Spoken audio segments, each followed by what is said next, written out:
concrètes qu'on peut mettre en place pour promouvoir l'égalité des sexes? Oui, les actions concrètes, ça commence d'abord par l'éveil de conscience de la femme elle-même, de savoir qui elle est.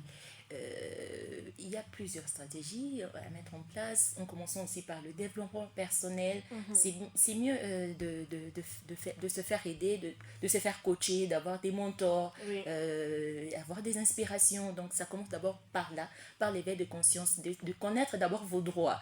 Parce que, bon, vous pouvez dire le droit de la femme, le droit de la femme, mais si vous allez même avec un micro-trottoir dans les rues pour savoir, bon, femme, c'est quoi même tes droits que tu es en train de réclamer? Elle ne sait pas. Elle ne sait pas qu'elle doit vivre libre de toute discrimination, des violences, qu'elle a droit à la liberté d'expression. Oui, il y a des femmes qui ne vous parlent pas en public. Elle a juste peur. Oui, elle ne veut pas s'afficher parce qu'on lui dira que, bon, elle a une surestimation d'elle-même.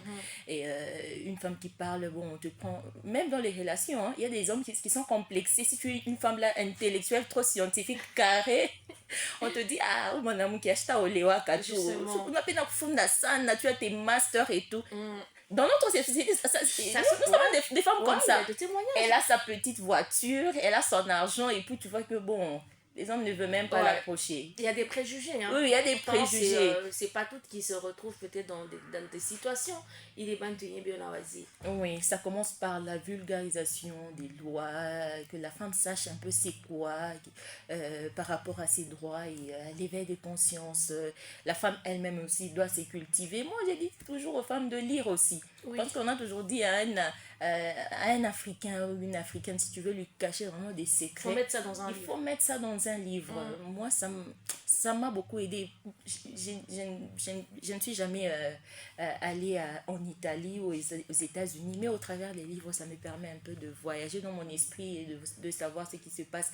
Comment est-ce que les femmes se sont battues là-bas? Est-ce qu'on peut, dans le contexte congolais, nous en tant que femmes aussi, est-ce qu'on pourra appliquer les mêmes stratégies pour qu'il y ait quand même évolution par rapport à l'émancipation des femmes?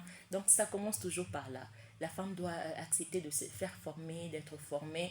Même si tu te dis que bon, j'ai pas assez d'argent, mes parents ne m'ont pas permis d'aller sur le banc de l'école. Maintenant, là, il y a des formations même en ligne. Hein? Oui. Au lieu de passer le temps sur TikTok, sur les réseaux sociaux, en train de se faire des selfies, en train de danser, il y a des formations, que ce soit en esthétique, que ce soit en coupe et couture, que ce soit en psychologie. Quand même, une femme devrait avoir les fondamentaux pour quand même se défendre dans la société. Alors, parce que nous sommes déjà en train d'échuter avec ces tranches d'animation, Madame Madali, avez-vous déjà vécu ou été témoin